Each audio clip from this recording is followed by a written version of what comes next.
Boa noite, povo do Avivamento, graça e paz, amém? Que bom nós estarmos aqui. Eu sempre fico feliz de estar na casa do Senhor. Claro que nós entendemos que a presença de Deus, ela não se resume só no domingo à noite, no domingo pela manhã. Nós aprendemos que a presença do Senhor tem que ser nutrida dentro da nossa casa também, mas é muito bom estar na igreja com os irmãos, não é verdade? Vira para essa pessoa bonita e perfumada que está no teu lado e fala para ela assim: como é bom estar aqui com você. Eu me sinto muito feliz, irmãos. Eu me sinto feliz e satisfeito de estar na casa do Senhor, né? Por que isso? Porque eu sei de onde Jesus me tirou. Você sabe de onde Jesus te tirou, né? Qual outro lugar que nós poderíamos estar justamente agora? A gente poderia estar em tanto lugar, mas como o Vinícius muito bem falou, a bondade e a misericórdia do Senhor nos seguiu, e nós estamos aqui porque ela se renovou nessa manhã, amém? Por isso que nós estamos aqui. Então eu quero, antes de mais nada, te dar boas-vindas essa noite. Você que nos visita aqui pela primeira, segunda, terceira vez, ou talvez está aqui com desejo de se congregar aqui, eu quero animar a você, para que você nos procure no final do culto. Pastor, eu estou orando, visitei algumas vezes aqui, eu senti no meu coração de congregar, de estar debaixo do seu pastoreio. Você pode nos procurar depois no final do culto. Mas antes de um pouquinho disso, né, eu quero dar boas-vindas a você que está nos visitando nessa noite, pela primeira, segunda, terceira vez. Nós queremos permanecer com este lugar, né, sendo um lugar amável, um lugar onde as pessoas vão te amar, onde as pessoas vão te receber, em nome de Jesus. Espero que você se sinta bem aqui no nosso meio, amém? Seja mais uma vez bem-vindo. Você que está pela internet também, seja bem-vindo. Eu quero convidar você a abrir a sua Bíblia em João capítulo 15. João 15.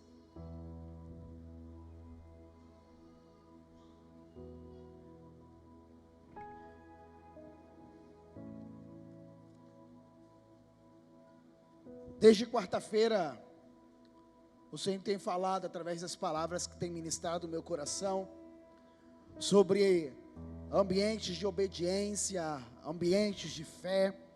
Hoje pela manhã, nós ministramos sobre a nossa visão de fé, como anda, como está a nossa visão de fé.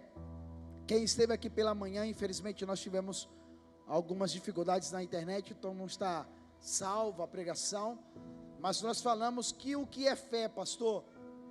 Fé não é pensamento positivo, fé não é força de vontade, fé não é o desejo de que as coisas dê certo.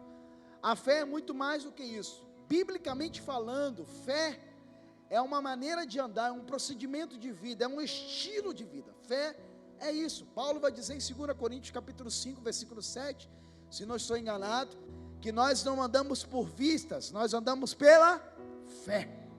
Então a fé não é um pensamento positivo. Mais uma vez eu vou repetir isso. A fé não é um pensamento positivo, a fé não é uma força de vontade, a fé não é evitar pensamentos negativos, não. A fé é um modelo de vida, é um estilo de vida, é uma maneira pela qual eu escolho viver.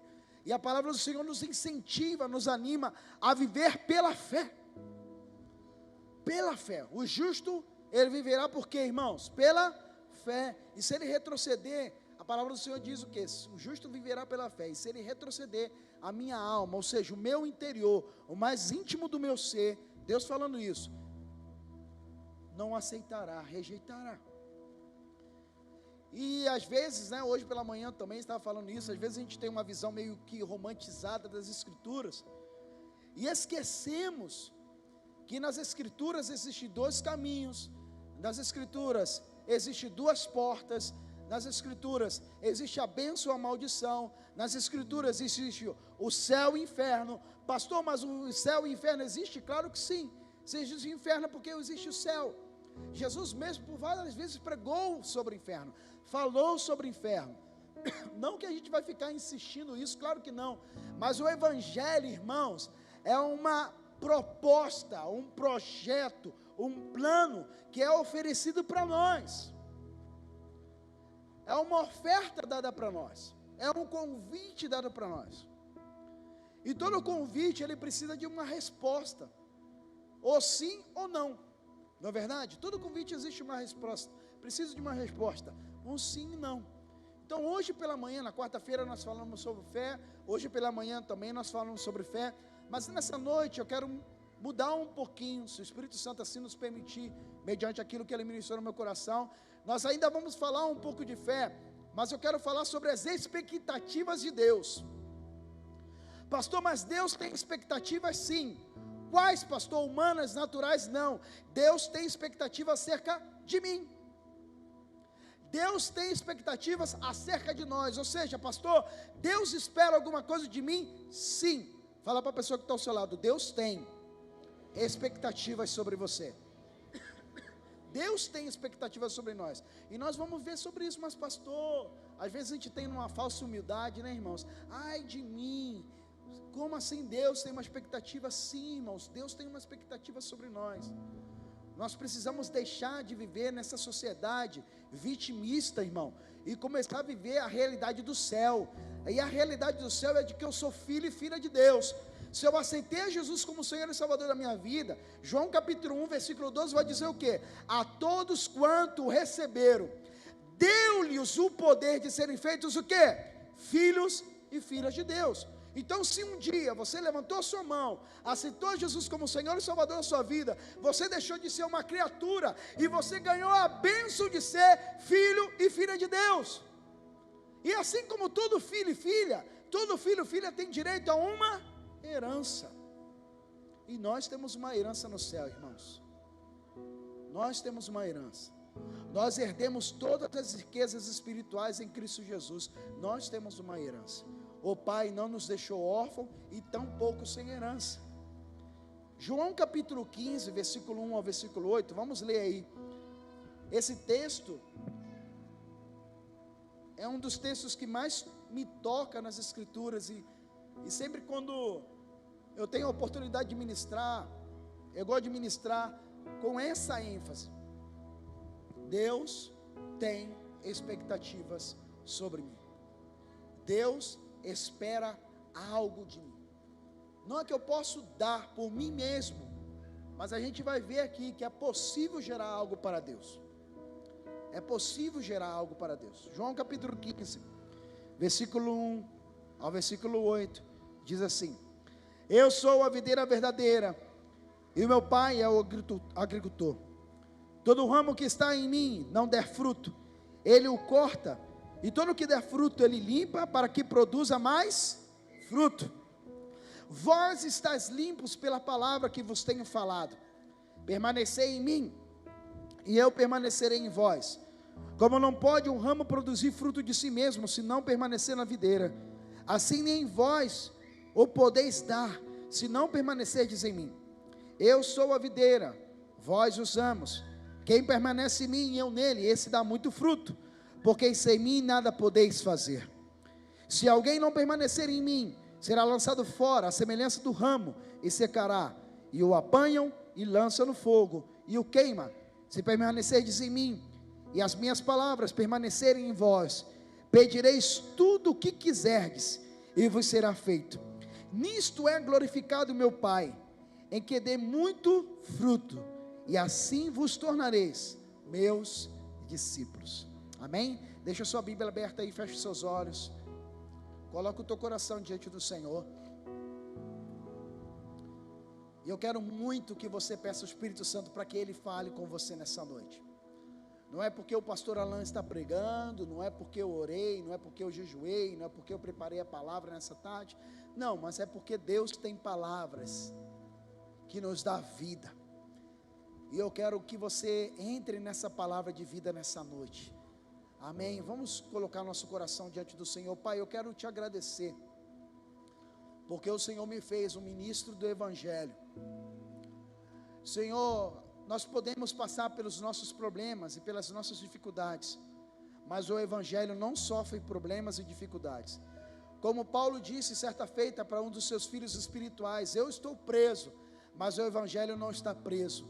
Senhor, se o Evangelho não está preso, que nessa noite ele nos alcance, porque o Evangelho é boas novas, é boas notícias, e nós estamos precisando nesses últimos dias de boas novas, de boas notícias. Que essa palavra de hoje, Senhor, seja a oportunidade de um despertamento profético na nossa vida, seja a oportunidade de nós nos levantarmos, Senhor, do nosso vitimismo, de nós nos levantarmos do nosso comodismo, porque nós cremos no que vamos liberar nessa noite, de que o Senhor tem expectativas sobre nós. O Senhor espera de nós, o Senhor tem expectativas sobre a nossa vida, sobre a nossa existência, porque nós fomos criados para um propósito, Senhor, em nome de Jesus, amém e amém.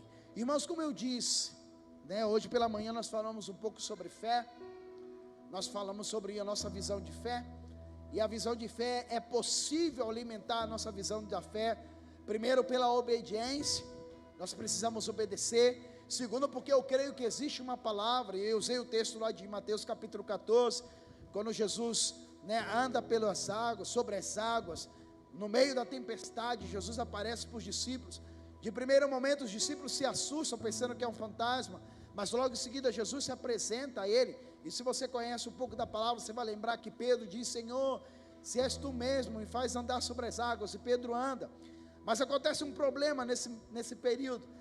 Quando Pedro está andando, o texto bíblico vai dizer que ele repara a força do vento. E no mesmo momento que ele começa a reparar a força do vento, o que acontece com Pedro, igreja? Ele afunda. E às vezes a gente prega muitas vezes esse texto, a gente escutou muitas vezes esse texto, e às vezes a gente pensa que Pedro afundou porque faltou fé somente. Não, Pedro não afundou porque faltou fé somente. Pedro afundou porque ele deixou de olhar para aquilo que ele deveria estar olhando. O texto bíblico é bem claro, ele reparou para a força do vento, ele deixou de olhar para Jesus, e ele olhou para o vento. Quando ele olhou para o vento, ele afundou. Esse é o nosso problema, irmãos, porque a nossa visão de fé, por muitas vezes, não é alimentada, porque a gente deixa de olhar para quem a gente nunca deveria tirar os nossos olhos, Jesus. E Hebreus vai dizer que ele é o quê? Que nós devemos olhar firmemente para ele, porque ele é o autor e consumador da nossa fé. Ou seja, o mesmo Deus que gera, é o mesmo Deus que é o alvo da fé. Você está entendendo isso aqui? O mesmo Deus que gera em nós, porque fé é um dom. Então o Espírito Santo gera em nós essa fé, e essa fé ela tem uma meta, ela tem um alvo, ela tem um objetivo, Deus. Então olha aqui que interessante, a fé que eu tenho não é só para realizar milagre, a fé que eu tenho não é só para realizar sinais, a fé que eu tenho é para alcançar o coração de Deus. Só que olha aqui como é bela a misericórdia do Senhor, Ele nos dá a ferramenta da fé para alcançar Ele mesmo, porque nós mesmos não podemos gerar isso. Por isso que fé, irmãos, não é pensamento positivo, nós não somos místicos, nós não acreditamos nessas coisas. Fé não é pensamento positivo, fé não é força de vontade, não, irmãos, a fé é um estilo de vida. E João capítulo 15, entre as palavras aqui, ela também vai te falar sobre fé. Ele também, de uma certa maneira, ele fala sobre fé, mas para mim, de maneira especial, eu quero muito que você preste atenção nessa noite, e eu espero muito que o Espírito Santo te desperte nessa noite, porque para mim, todo o capítulo de João, capítulo 15 de João, está dizendo sobre as expectativas que Deus tem sobre nós. E Jesus começa nesse capítulo, ele continua, João continua relatando sobre o ministério de Jesus, e ele usa 3 figuras aqui, que a gente poderia dizer figuras de linguagem. Jesus fala que ele é a videira verdadeira, que o Pai é o agricultor, e nós somos o que, igreja? Nós somos o ramo. Então, existe uma dinâmica na expectativa de Deus, e eu preciso saber quem eu sou nessa dinâmica. Eu preciso saber quem eu sou nessa dinâmica. Então o que eu quero te dizer nessa noite, que o reino de Deus, ele tem uma dinâmica, ele funciona debaixo de uma dinâmica. Jesus é a videira verdadeira, e o que é interessante, irmãos, é muito simples. O que é interessante, ele diz assim: eu sou a videira verdadeira. E por que Jesus diz que ele é a videira verdadeira? Porque existem videiras falsas, existem fontes que eu estou ligadas a ela, só que são fontes falsas, são fontes irreais. Só que muitas vezes nós estamos conectados, né? Vamos usar uma palavra mais moderninha, né? Conectados a essas fontes erradas. E se eu estou, olha aqui, irmãos, se eu estou bebendo de uma fonte contaminada, o que vai acontecer com o meu organismo, irmãos? Eu vou ser o quê? Eu vou ser contaminado. Então eu preciso descobrir como funciona a dinâmica do reino. E a dinâmica do reino é essa: eu tenho uma fonte, essa fonte gera para mim todos os recursos necessários, só que essa fonte também tem alguém que cuida dela, o agricultor. E o texto bíblico vai dizer, Jesus diz que o pai é o agricultor, o pai é o que cuida da fonte, e o que cuida também do ramo que está ligado à fonte. Então, irmãos, por quê?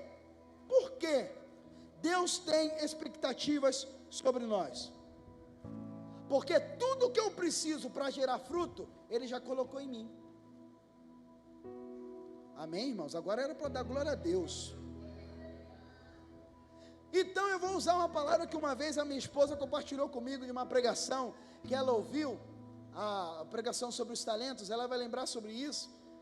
A parábola do talento, você lembra desse texto? Jesus conta a parábola do talento, que em certo momento um homem de uma certa terra, ele ia viajar para uma terra distante, e ele chamou 3 servos, a um deu 5 talentos, a outro deu 2, e a outro deu 1, e o texto bíblico diz assim, e o Senhor deu conforme a capacidade de cada um. Guarda essa palavra, conforme a capacidade de cada um. Para ficar mais bonito, eu sei que tem gente que não gosta, minha esposa não gosta muito disso não, mas vira para a pessoa que está ao seu lado e diga para ela assim, diga para ela assim, fala para a pessoa que está ao seu lado: o Senhor da terra deu a cada servo talento necessário, conforme a capacidade de cada um.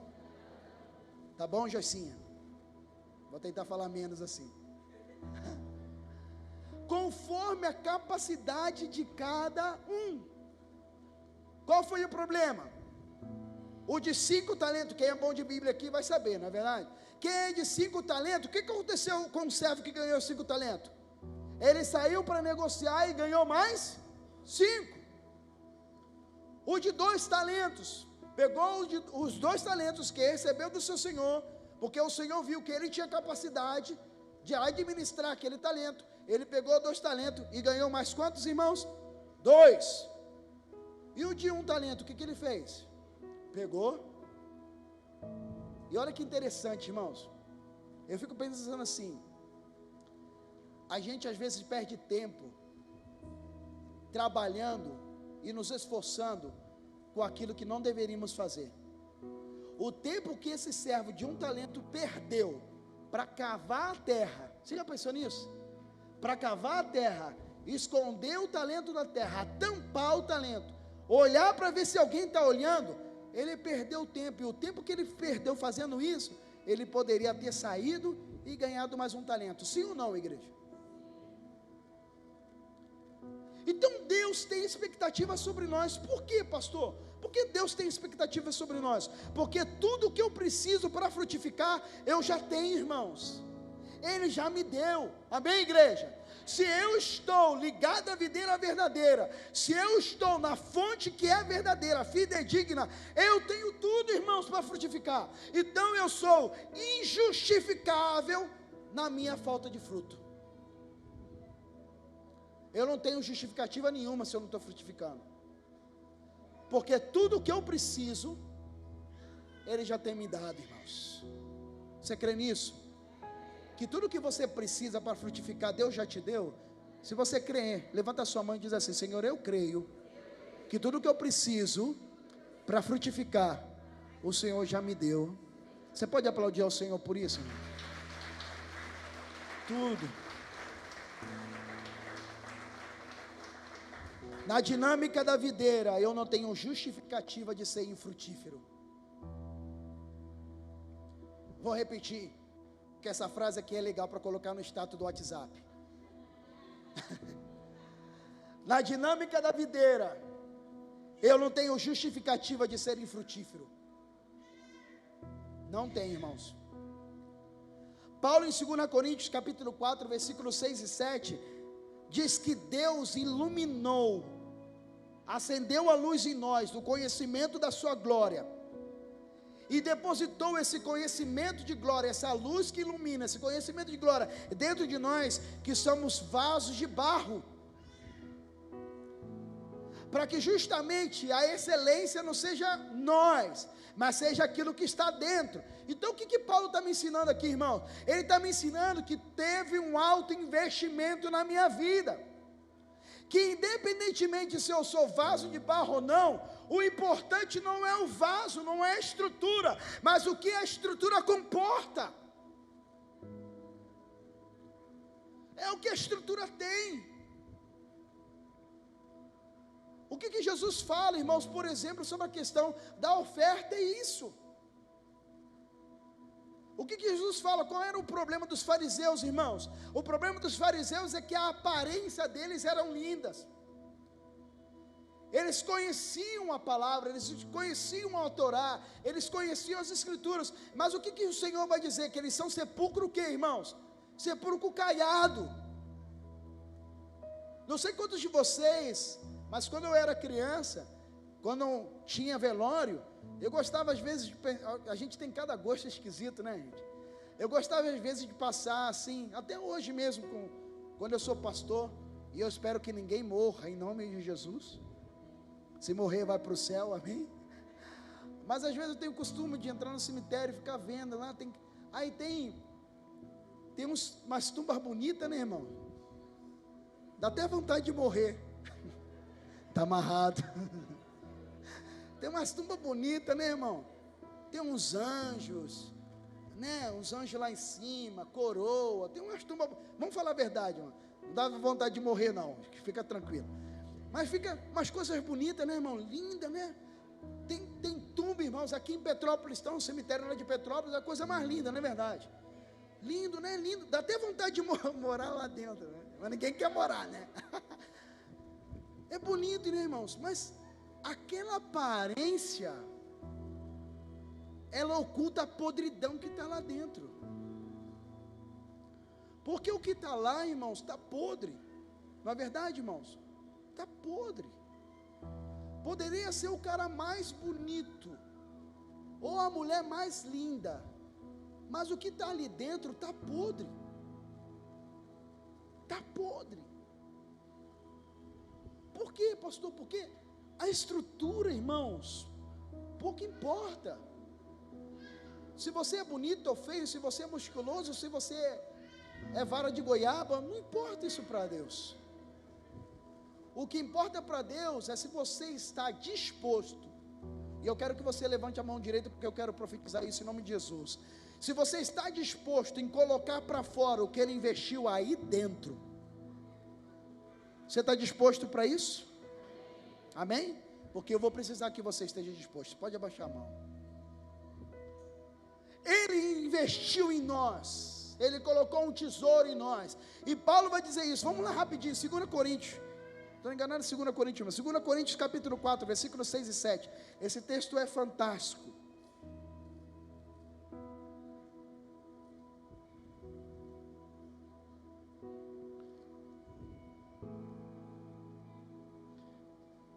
Segunda Coríntios capítulo 4, versículos 7, versículos 6 e 7, 2 Coríntios 4, 6 e 7, diz assim, acharam aí? Amém? Diz assim, 2 Coríntios 4, 6 e 7, porque Deus que disse, das trevas resplandecerá a luz, Ele mesmo resplandeceu em nosso coração, para a iluminação do conhecimento da glória de Deus, na face de Cristo. Então o que Ele resplandeceu em nossos corações? A luz dEle. E essa luz nos trouxe o que, irmãos? A consciência da glória. Olha que tremendo, irmãos. Deus resplandeceu a luz no nosso coração, trouxe o conhecimento da sua glória em nós, na face de Cristo. E aí vem o versículo 7. Olha o que Paulo diz: temos, porém, este tesouro em vasos de barro, para que a excelência do poder seja de Deus, e não de nós. Porque nós somos o vaso de barro, mas a excelência é de Deus. Então eu quero te animar nessa noite. Coloque a excelência que foi depositada em você para fora. Porque a tua estrutura, irmãos, pode ser bonita ou feia, pode ser uma boa ou mais ou menos, mas o que está aí dentro é que vai ditar a tua maneira de viver. O que isso significa, pastor? Isso significa que o extraordinário não está no vaso, mas no que o vaso carrega. E eu quero perguntar para você nessa noite, o que você tem carregado dentro de você? Que excelência, que glória, que luz você tem carregado dentro de você? Tudo que o ramo precisa para frutificar, a videira verdadeira gera e o agricultor realiza para que o ramo possa fazer o que ele foi feito para fazer. Voltando aí para João capítulo 15. João capítulo 15, versículo 2, diz assim, João 15, 2. Todo ramo que está em mim não der fruto, ele o corta, e todo o que dá fruto, ele faz o que, irmãos? Ele limpa, mas limpa para quê, irmãos? Limpa para que dê mais fruto. Então vou repetir o que eu falei aqui. Tudo que o ramo precisa para frutificar, a videira verdadeira gera, e o agricultor realiza, para que o ramo, escute aqui bem o que o teu pastor vai falar, para que o ramo faça o que tem que ser feito. E o que o ramo tem que fazer, irmãos? Gerar fruto. Lembra daquela passagem que Jesus caminhando com os seus discípulos? O texto bíblico vai dizer que o Senhor teve fome, e ele olhou no meio do caminho que tinha uma figueira, e quando ele foi mexer na figueira, irmãos, ele encontrou fruto? Não. Aí o texto bíblico vai dizer que Jesus amaldiçoou aquela figueira. Parece ser meio radical, mas não é radical, irmãos, porque a figueira estava com flor, ela chamou a atenção de Jesus. A aparência daquela árvore frutífera, chamou a atenção de Jesus, e quando Jesus se aproximou, não encontrou fruto, e quando ele não encontrou fruto, ele fez o quê? Ele amaldiçoou. Irmãos, a gente tem que tomar muito cuidado com aquilo que a gente transparece, e na verdade não é, porque isso pode resultar para nós, maldição. Só tem flor, só tem folha, está bonito, está lindo, mas o fruto que é bom, não tem. O fruto que é bom não tem. Porque Deus tem expectativas sobre nós, porque tudo que eu preciso, a videira dá. E se existe algo, irmãos, que está impedindo de que o meu ramo, que a minha vida frutifique, aí entra a figura do agricultor. O agricultor vai e limpa. Por que Deus tem expectativa sobre nós? Porque se eu estou conectado à videira, mais cedo ou mais tarde eu vou precisar passar pelo processo da poda. E a poda, na verdade, é o que é, pastor? É para Deus fazer eu sofrer? Não, é para Deus limpar você, porque aquilo que você já gerou, você pode gerar muito mais, se você permanecer sendo limpo. Podar dói, irmãos? Claro, só que é necessário. Existem dores que Deus gera, porque são dores necessárias. Fala para o irmão que está ao seu lado, se você está sofrendo, talvez seja uma dor necessária. Então a poda vem, o agricultor tira. Por que o agricultor tira? Porque tem coisas que estão em nós e nos impedem de frutificar. Eu quero perguntar para você nessa noite, você que é crente, você que já conhece a Jesus, você que reconhece que está conectado à videira, mas não está frutificando, você nessa noite precisa analisar o que o agricultor precisa limpar e tirar, que está impedindo você de gerar fruto. Porque, irmãos, eu vou usar uma expressão antiga, não é possível alguém estar em Cristo e não gerar fruto. Alguma coisa está errada, algo está impedindo. existe alguma coisa aí que está impedindo você e eu de frutificarmos. Então, se tem alguma coisa, irmãos, eu quero que você faça um favor para o teu pastor: deixa o agricultor te limpar, deixa ele fazer o que é necessário fazer na sua vida, porque eu, como teu pastor, como teu pai espiritual, como teu discipulador, eu preciso que ele te limpe, para que você gere mais fruto, porque esse é o teu propósito, gerar fruto. Porque muitos de nós ainda não frutificamos, porque ainda precisamos de limpeza, porque precisamos tirar de nós aquilo que impede a gente de frutificar. Agora, qual é o problema aqui, irmãos? Qual é o problema aqui dessa limpeza, desse processo de poda? Se eu não permito que o agricultor corte o que há em mim, para que eu possa dar mais fruto, o que é impedimento para mim não é cortado, e eu não permito isso, quem vai ser cortado no final será eu, e não o meu impedimento. Você está entendendo aqui? Então pega isso no teu espírito. Antes de você ser cortado, deixa Deus cortar o que te impede de crescer. Porque, irmãos, por favor, a gente precisa parar de ser crente mimimi e crente vitimismo, tá? Porque a palavra é bem clara, irmãos: o ramo que está nele não frutifica, o que ele faz? Ele corta, irmãos. Ele corta, é inegociável. Eu não posso estar em Cristo e admitir que eu não dou fruto, irmãos. Se eu estou em Cristo, eu tenho que dar fruto. Amém? Se eu estou em Cristo, eu tenho que dar fruto. Então guarda essa outra frase boa para o WhatsApp: se eu não permitir que Deus me limpe, corte o que está me impedindo, no final vai ser eu que será cortado, ou eu que serei, cortado. Corrige lá depois, quando você quiser escrever. Se eu não permitir que o agricultor corte de mim o que me impede de crescer, no final vai ser eu o cortado da história. Melhorou, né? Vai ser eu. E quem quer ser cortado aqui, irmãos? Quem quer ser arrancado? Eu não quero, e eu espero que você não. Então, por que Deus tem expectativas sobre nós? Porque as ferramentas de limpeza Ele já deu. E Jesus diz aqui, acompanha aí comigo, Jesus diz assim: vós, versículo 3, vós estáis limpos pela palavra que vos tenho dado. Então, o que me limpa? Qual é a ferramenta de limpeza que o agricultor tem na mão? É a palavra, irmãos. É isso aqui.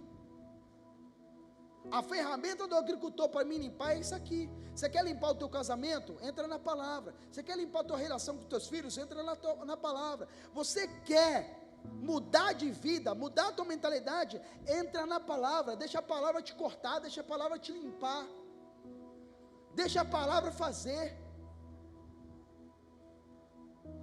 Irmãos, teve uma vez lá no Paraguai, mas não só no Paraguai, muitas vezes aqui no Brasil, teve uma vez que o meu telefone, e eu creio que o telefone de vocês, o meu telefone tem lá um sistemazinho, que ele mostra para mim toda semana, o quanto que eu gasto, de tempo, em cada coisa, nos aplicativos, na rede social, Teve uma vez, irmãos, que eu vi, eu não lembro quanto tempo, mas foi muito tempo, irmão, foi mais de 15 horas, que eu gastei naquela semana, irmãos, de internet.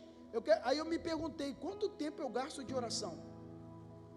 Quanto tempo eu gasto de leitura na palavra? Quanto tempo eu gasto de jejum?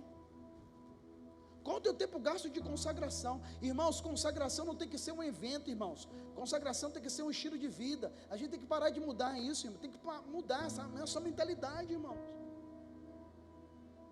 Às vezes a gente espera, escuta bem o que o teu pastor está falando aqui, às vezes a gente espera uma vigília para cair no manto. Não, irmãos, eu não preciso de vigília para cair no manto, eu posso cair no manto todos os dias, eu posso ser cheio de Deus todos os dias. Você crê nisso? Eu posso ser cheio de Deus todo dia, mas o que eu preciso fazer? Eu preciso permitir que a palavra entre em mim. Eu tenho que queimar todo santo dia. Amém, irmãos? A gente um dia vai pregar sobre isso. O texto lá que o sacerdote ia toda manhã buscar lenha para manter o fogo no altar aceso. Deus acendeu o fogo, mas o responsável de manter o fogo aceso era quem? Era o sacerdote. O sacerdote tinha que levantar de manhã cedo, buscar a lenha para alimentar o fogo.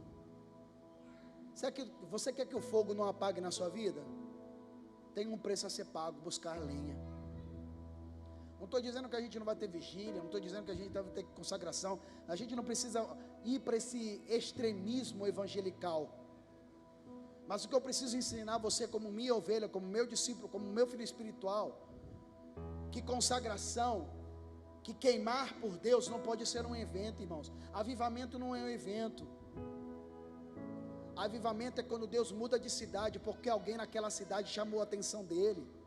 E eu quero que Deus mude para Itaipava, irmãos. Eu preciso que Deus mude para cá. Eu preciso que Deus mude para Petrópolis. Eu preciso. Você precisa? Eu preciso, irmãos. Eu preciso que Deus mude para cá. Eu preciso que Deus encontre um povo. E eu creio em nome de Jesus que esse povo está aqui. Nós fazemos parte desse povo. Amém? Então, eu tenho tudo o que eu preciso para frutificar. Eu preciso somente me submeter ao processo da poda, da disciplina da palavra, para limpar o que me impede. Mas há uma outra expectativa, irmãos. Há uma outra expectativa, há outra razão da expectativa de Deus sobre nós. Eu não posso perder tempo, irmãos, em ser infrutífero, com a minha falta de fruto. Ou eu gero fruto, ou eu gero problema. Eu tenho uma frase que muitas vezes você vai ouvir da minha boca: crente que não gera fruto, gera problema. E eu espero que você seja um crente não problemático, mas seja um crente frutífero. Amém? Porque filho problemático é complicado, sim ou não, gente? Deixa de ser filho? Claro que não. Você não vai deixar de ser meu filho espiritual porque você é problemático. Mas eu vou orar para você se converter. Porque crente que não dá fruto, dá trabalho, irmãos. Dá trabalho. Não é verdade? E eu quero que você dê fruto, amém? Eu tenho tudo o que eu preciso para frutificar, só eu preciso me submeter à disciplina da palavra, ao processo da poda, para que eu seja limpo de tudo aquilo que me impede. Mas aí, diante dessa expectativa, há uma outra questão que gera essa expectativa de Deus em nós. A partir do versículo 4, João 15, olha aí, dá uma olhada aí na Bíblia. A partir do versículo 4 de João 15, Jesus diz assim: permanecei em mim, e eu permanecerei em vós. Como pode o ramo produzir fruto de si mesmo, se não permanecer na videira? Assim nem vós pode dar fruto, se não permanecerdes em mim. Eu sou a videira, vós sois os ramos. Quem permanece em mim e eu nele, esse dá muito fruto, porque sem mim nada podeis fazer. Se alguém não permanece em mim, será lançado fora à semelhança do ramo, secará e o apanham, lançam no fogo e o queima. Se permanecerdes em mim, e as minhas palavras permanecerdes em vós, tudo o que pedirdes vos será feito. Nisto é glorificado meu Pai, que deis muito fruto, e assim vos tornareis meus discípulos. Por que Deus, olha aqui para mim, por que Deus tem expectativa gerada sobre nós? Porque se eu permanecer nele, eu gero muito fruto, irmão. Por isso que ele espera de nós. Porque se eu digo que eu estou nele, irmãos, não tem como estar em Jesus e não frutificar. Não é verdade? Então por que Deus espera de nós? Porque eu estou dizendo, eu estou em você, eu estou contigo, Jesus, eu estou conectado a ti. Então Jesus espera, se você está conectado em mim, você tem que dar fruto, você tem que frutificar. Vou repetir mais uma vez o que a minha esposa disse: é injustificável, não tem justificativa. Eu só posso frutificar se eu permanecer, irmãos. Você sabe qual é o segredo de responder às expectativas de Deus? A gente permanecer. Porque às vezes a gente não frutifica, porque a gente não permanece. Nossa geração, irmãos, a geração atual, ela tem sofrido de muitas coisas, várias. E a gente vai pregar futuramente sobre isso. Uma delas é a distração. a distração. E a segunda, irmãos, que é a mais cruel para mim, a inconstância. A inconstância. A distração é o que me tira do foco, que me vence por causa das urgências da vida, e a inconstância, irmãos. Hoje eu estou bem, amanhã eu estou mal, hoje eu estou bem, amanhã eu estou mal. E a gente não pode viver assim. Ninguém aguenta viver assim, não é verdade, irmãos? Claro, queridos, que tem doenças emocionais, enfermidades emocionais. Eu não sou profissional da área, claro que tem essas coisas, mas existe uma inconstância espiritual que nós precisamos vencer. E é possível vencer. É possível vencer, pastor? É possível vencer, porque nós temos tudo para vencer a nossa inconstância, irmãos. E como a gente vence a inconstância? Com a disciplina. Só se vence a inconstância com disciplina, irmãos. Então a gente precisa permanecer. Se eu não permaneço nele, eu não dou fruto. E se eu não dou fruto, a dinâmica do reino é essa, irmãos. Se eu não dou fruto, eu sou arrancado, eu sou apanhado e jogado no fogo. Não tem meio termo, irmãos. Não tem meio termo. A permanência me torna um discípulo. E todo discípulo que frutifica, glorifica ao Pai. Irmãos, a adoração que Deus espera de nós. E João capítulo 4 diz isso. Que a gente vai chegar um tempo que a gente não vai dizer que não será nesse monte, não naquele. Não, porque Deus é Espírito. E todos aqueles que o adoram devem adorar o que, irmão? Em espírito, hein? Então o negócio não é o lugar aonde eu adoro. É a consciência de quem eu estou adorando. E se eu tenho a consciência que Deus é Espírito, eu tenho que adorar em espírito, em verdade. E aí João capítulo 15 diz que eu glorifico a Deus, não somente com a adoração de instrumento, mas eu glorifico a Deus gerando fruto, irmãos. A adoração que Deus espera de nós é a adoração de lábios que professam o nome dEle, claro. São cânticos, claro. É uma adoração em espírito e verdade, claro. Mas é a geração de frutos. Porque quando eu sou um discípulo frutífero, as pessoas que ainda não conhecem a Deus vão dizer: eu quero servir esse Deus, esse camarada aí. Eu quero ter essa vida aí. Então Deus é glorificado através do fruto que eu gero. Você está entendendo? Deus é glorificado através do fruto que eu gero. Agora, pastor, que fruto é esse? Para a gente terminar. Pastor, que fruto é esse? Biblicamente falando, tem dois frutos. O fruto do Espírito em Gálatas capítulo 5. O fruto do Espírito, que é Gálatas capítulo 5. Está lá a lista do fruto do Espírito. O que é o fruto do Espírito? É o caráter do Espírito Santo em mim. E o fruto de almas, irmãos. Porque o ganhador de almas sábio é. Então Deus espera de nós um coração disposto a ter o caráter do Espírito Santo. E Deus espera de nós que geramos frutos, filhos espirituais. E eu quero que você seja um pai espiritual, uma mãe espiritual. Amém? Porque você vai frutificar em nome de Jesus. Por que eu vou frutificar, pastor? Porque eu tenho tudo para frutificar. Nós já vamos terminar, porque nós temos a Santa Ceia hoje. Mas eu estou lembrando aqui que talvez você já deve ter falado, eu já ouvi muitas vezes isso, já falei muitas vezes isso. Mas se você já ouviu aquela expressão de alguém falando sobre outra pessoa, falando mais ou menos assim: fulano tem um potencial, né? Fulano tem uma capacidade, fulano tem tudo para ser o que ele quer. Você já ouviu isso? É a mesma coisa conosco, irmãos. Nós temos tudo para frutificar. Só não frutificamos, irmãos, se não nos permitirmos sermos limpos. Então nessa noite, eu quero convidar você, se você já tem a consciência do que de fato te impede de frutificar, você vai apresentar para Jesus hoje. Se você não tem a consciência, mas reconhece que a sua vida ainda não frutificou como deveria frutificar, mas não tem consciência do que está impedindo, eu quero que você peça para o Espírito Santo te revelar hoje. Espírito Santo, me revela, por que eu não estou frutificando? Por que eu não estou crescendo? Por que eu não estou avançando? Feche seus olhos, curva sua cabeça. Nós vamos cantar uma canção diante do Senhor.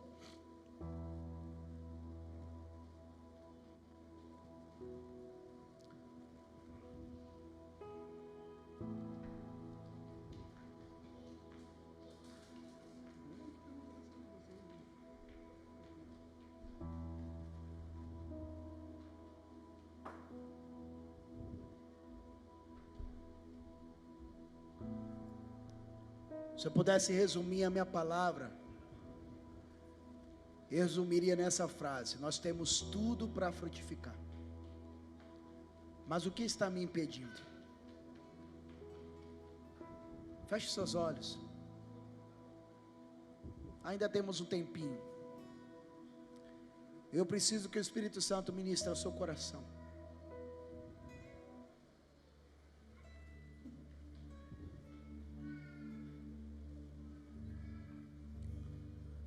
Nós falamos duas coisas agora no final. A primeira é que se você reconhece o que está te impedindo de frutificar, apresenta isso diante de Deus. Se você ainda não sabe o que te impede de frutificar, peça para o Espírito Santo te revelar. Nisto é glorificado meu Pai, que deis muito fruto, e assim sereis meus discípulos. Eu só posso ser discípulo se eu frutificar.